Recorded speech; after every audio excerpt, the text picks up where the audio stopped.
Good afternoon, man. You rocking with Big Lance off the yard, man. Much love to the BLC. If you're new to the channel, make sure you subscribe, like, bang that notification bell so you can be advised every time we drop one of these damn bangers, man. So, I'm going to talk a little bit about the differences between East Coast prisons and West Coast prisons. Now, West Coast prison is structured based on racial politics. They talk about, you can't sit with other races. You can't eat with other races. You're not going to see a lot of different races in certain gangs and organizations. Out there, West, you have the AB, the Mexican Mafia. AB is Aryan Brotherhood, the Mexican Mafia, Black Guerrilla Family, Bloods, Crips. East is a little different. Now, East Coast is going to be, we're a little more slack on racial politics. Now, racial tension does happen. It's going to happen when you have a lot of fucking testosterone and a lot of motherfuckers just looking for reasons to fight each other. So that does occur. Don't get it wrong. You do have racial-based gangs out on the East Coast. You have dudes that run around saying they're AB. You have skins. You have out here, it's not so much Mexican Mafia. What you have out here is going to be your MS-13 guys. And a lot of people say, Virginia soft, da-da-da-da-da. Y'all ain't like Cali. Well, I'm going to tell you what. I don't think you're going to come out here and tell MS-13 that they're soft. Out here, you got a lot of Bloods. Bloods pretty much are the biggest organization in the state of Virginia, man. They pretty much run the show.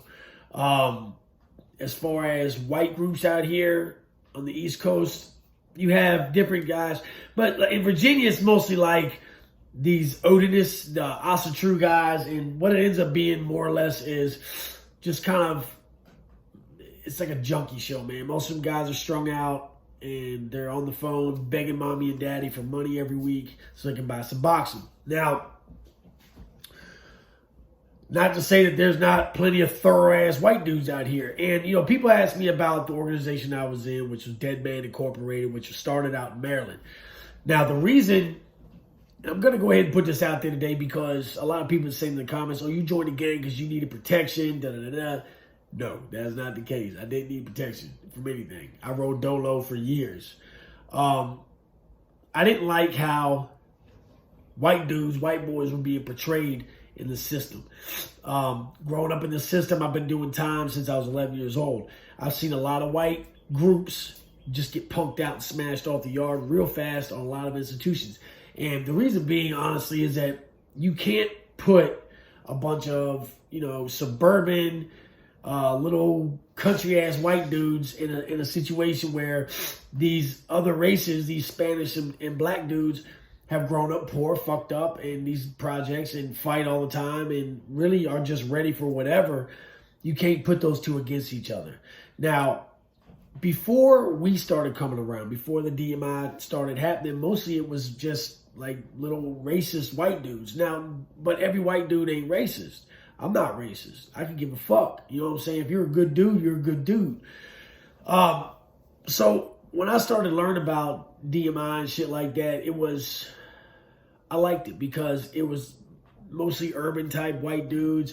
We listened to rap. We kind of had a little different swag, but we were proud to be white boys and we went hard as a bitch. You know what I'm saying? Well, from what I saw up in Maryland, and I wanted Virginia cats to be the same way as Maryland was. If you do your homework and research, for a while, DMI ran the Maryland system. So that was my philosophy on it. That was my whole long view of the situation. I wanted to make a statement. I wanted to say, hey, we're not racist. We ain't with that Hitler shit and all that, but we gonna go for ours. You ain't just gonna punk us. You know what I'm saying? Before we started this, I saw a lot of white dudes was paying taxes to use the phones and shit like that. I wasn't going to use a phone. Before I even got with DMI, I wasn't going to pay no other inmate to use a phone. I'll just fight you. That's why I got stabbed in Greensville. But ended up throughout the course of time and putting in that work, we ended up having our own phone. And it seems like it's something stupid and petty, which it fucking is. But when you're in an environment where you literally have nothing, the smallest things, the smallest victories mean the world. So by us doing that, we really did something special. And we're going to break it down a little bit today. So the reason why I wanted to start recruiting guys, because I saw a lot of thorough-ass white dudes who, who had an organizational way of thinking. When I say an organizational way of thinking, that means that basically everybody has it for real, whether you want to rep a flag like a bandana or you want to rep a country or a state or whatever, a military. You represent something. You fall in line. It's human nature. We have a tribal instinct. It's from the beginning of time. That's why you have so many different groups. Vikings, samurai. These were all warriors. So in our mind, that's what we were. We were dogs. That's what we called ourselves. And dogs was DAWG, and it was DMI against world government. The only enemy in our eyes was the government. We wanted to be self-sufficient. We wanted to have our own protocol as far as how we lived our lives. Now, I was on a lower level at this time. I went from the jail where I got put down, and then I went to prison. I was on the level 2 yard. Pretty easy going yard. There isn't a lot of gangbanging on these yards. That's why when Joe from After Prison Show, and I always speak about this because I don't agree with it. He gets on there on one of his videos and he was talking about going from a level 1 to a level 2 and how they were gangbanging and all that. That dude's full of shit, okay? Nobody is gangbanging hard as a bitch on level 2 in the state of Virginia. You have gang members. You have people putting out violations and shit like that, but there's no real hardcore gangbanging on level 2. So any guy that says that shit is lying. So, and I'm going to give you a prime example right now. So I've been at Haynesville for a couple years and ended up putting in some work for the organization. Boom, I got shipped off. You've heard the story before. Caught the gang assault with the attachment of a 105. Boom, boom, boom. Got shipped off, okay? When I went to the level 3-4 yard, it was a little different because there was a lot more gang politics. And what I saw when I entered the pod was there was a few white dudes in there, but they were really getting pretty much the scraps, even the hustle. I'm old school. So when I was coming up in the prison system in the late 90s and the early 2000s, white dudes rock and roll. We would fight for ours, you know what I'm saying? Because it was a different era. It was a little more racial back then. Not so much racist, but racial. So you had to fight. And a lot of those prisons were older prisons. Southampton, Powhatan, Mecklenburg, Brunswick. These were the old Virginia prisons. Most of them are shut down now. But they were gladiator school, man. So they didn't have cameras. They didn't have a lot of COs. And you would just fucking fight. That's how I learned how to fight. And, and I know people go say, oh, street beats. Listen, boxing and fighting in a cell are two different things. We're not even going to go there today. So anyway, I get down to I got to Greensville. And I mean, Greensville is the biggest penitentiary, medium, low, high on the East Coast. 3,300 people there, 3,300, something like that. It's a lot of inmates. It's 3 prisons in 1. Well, I didn't like how the situation was already looking. There was 3 phones in the pod, and there was fucking 160 dudes. So you're going to have issues about it. You had a blood phone. You had a GD, Crip phone. Then you had like a Richmond, Petersburg phone. So it was pretty much, as first couple of days go in, I start noticing like I'd get in a line and like, hey, let me get next on the phone. And I started getting like kicked out of lines. I let it go a couple of times, but everybody already knew that, I was going to get into a fight about it because I was being vocal. I was like, yeah, y'all got about one more time to push me up out the phone line, talking shit, whatever. Well, ended up using the phone that day. Told y'all about that. The blood phone. Got stabbed. But what happened was I got respect. And the problem with prison is that you have to sometimes display a certain degree of violence in order to get the respect that you need to survive or live or whatever. That's okay. I know this going into it. This is not a surprise. But the younger generation guys, they grow up in this generation here in the world where they're Facebook fighting, they're Instagram fighting, they're making videos talking about fighting. It's a whole lot of almost. In my day, a motherfucker said they were coming to fight, you were going to fight. So if I told you I was going to fight, we're gonna fight. I made up my mind. That's what it is. Now, it's real easy for these younger kids to get smacked around and shit by these other people, and I wasn't going for that shit. And it pissed me off because they're flying these tattoos, these Swazis, they done made up this like Aryan Brotherhood patch. It's like a shield with these fucking swords. But they were on no workout regimen whatsoever. Most of them were skinny as fuck and frail body as a bitch. And just all around looking stupid as fuck. They were goofs.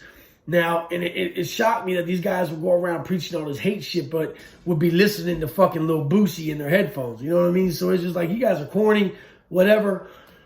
So we started flying the dog flag. Now, I got put down by what at that time I thought was, legit. I got brought in by a dude named James Sweeney, who fucking was one of the people that started it. Later on, we had a whole I'll make another video about that. But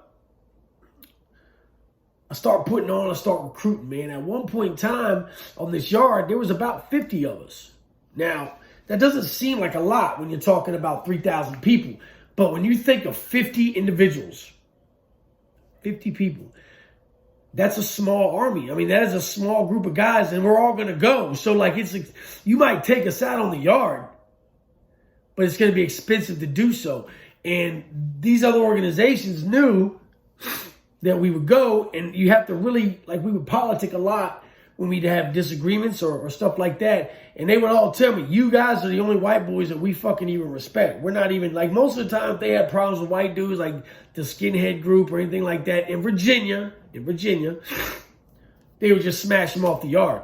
And that would be that. Or they'd smack them around because they knew nothing was going to happen. But with us, they knew if you hit one, we're all coming. Win, lose, or draw. We didn't give a fuck. We were stupid like that. And it was just a bunch of fucking cool-ass dudes, man. And we all hung together. We were brothers, man. And it made enough statement to where I literally have this shit tattooed all over my fucking body. To this day, I still believe in a lot of the ideology of what they stand for. I just couldn't be a part of the fuckery that happened later. Now, when we set the shit off with the ABs and we beat them down at Greensville, I got shipped. When I got to this other prison, which was Augusta, it was ran by Bloods, just like every other prison in Virginia.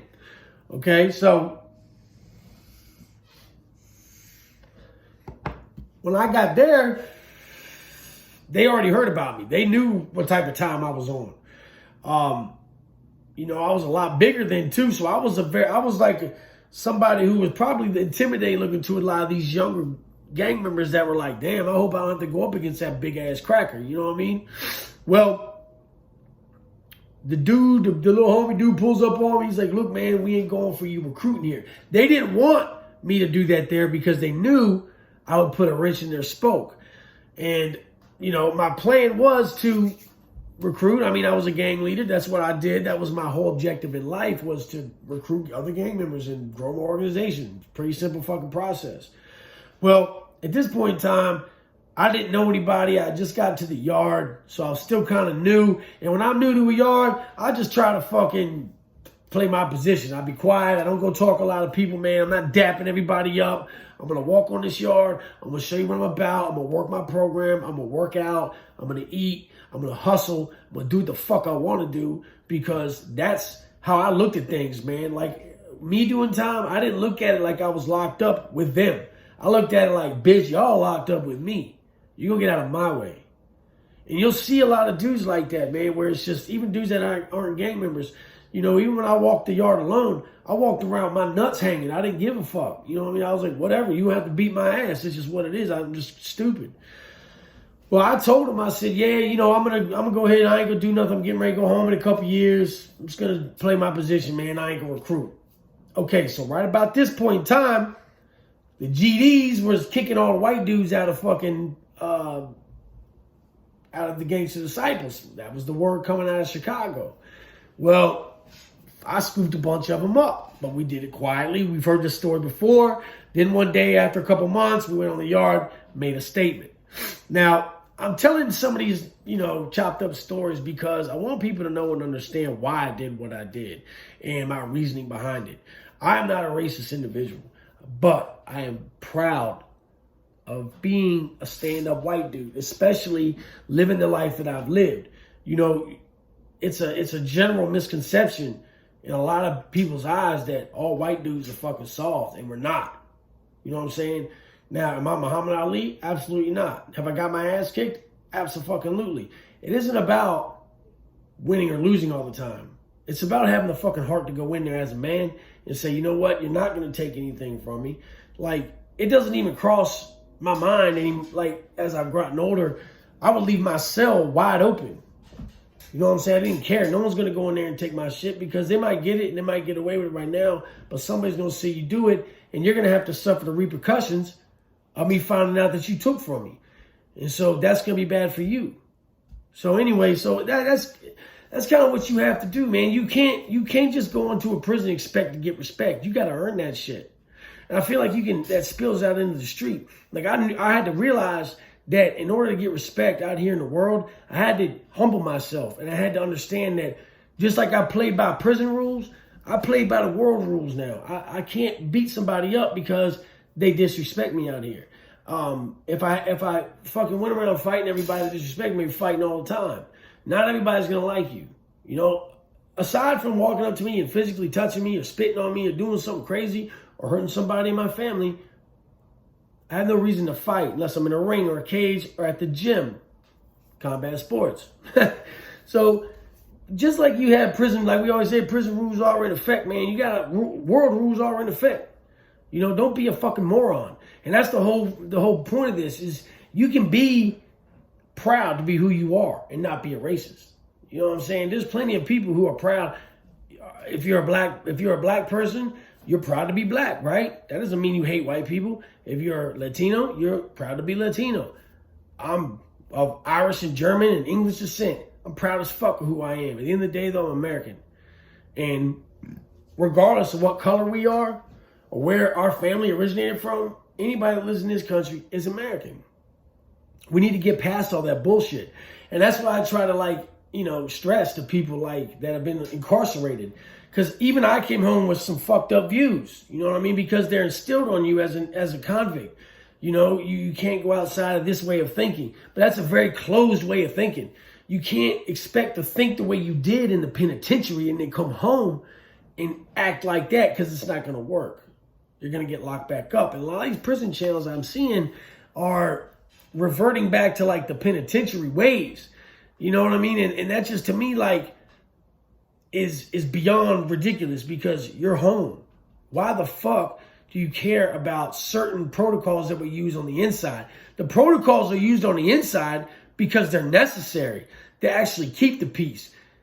It's odd how that works. It's like the fear of violence or the fear of retribution is actually what keeps the peace inside a volatile environment such as the Department of Corrections.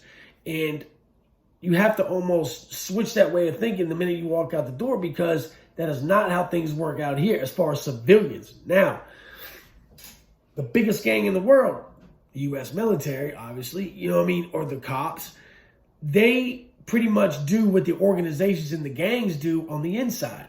They rule with an iron fist. And the big homie is the president. You know, it's all the same shit, no matter what way you look at it. We're a tribal race, and we, as far as people are concerned, we want to belong to something. Just don't be fooled. Belong to the right thing. Even people that walk alone believe in something. You might stand alone out here on planet Earth, but you might believe in God, or you might believe in Allah, or you might believe in Buddha. I don't know, but you believe in something. So make sure that whatever it is that you believe in, or whatever it is that you're representing, make sure you completely believe in it. I totally believed in what I was doing. That's why I was good at it. I excelled. I prospered. I fucking did great because I truly believed in what I was doing. The minute you decide that you don't believe in what you're doing is the minute it will crumble. That is the truth. That's a fact. So, just a little tidbit for today, man. Want to just, and out west, it's different because, out west is pretty much the old laws are what's still going to this day. Out here, it changes. The variations are crazy. Like, I could go to prison 5 years ago and come in now, and it might be ran different than it was when I was there. We're out in Cali and Texas and stuff. Those rules were implemented in the fucking 50s and 60s, and they are still true to this day. The one thing I can't say about like Cali prisons versus Virginia prisons, or even Cali people, as far as that element, the loyalty out there is a lot more, man. Out here, man, they definitely snitch real hard on you, man. There's a lack of loyalty out here in Virginia, man. Like, you can't really trust anybody when it comes to a life of crime. That's why I had to get out of it. But anyway, man, thanks for chopping it up with me, man. Once again, it's Big Lance off the yard. If you're new to the channel, subscribe, like, ding, ding, notification bell. Much love to the BLC. All my steel-toed soldiers. Big ups to the workforce, the Country Boy Cartel, man. Much love always. And keep on rocking in the free world, man. Stay up, stay out. And as always, stay sucker free, baby.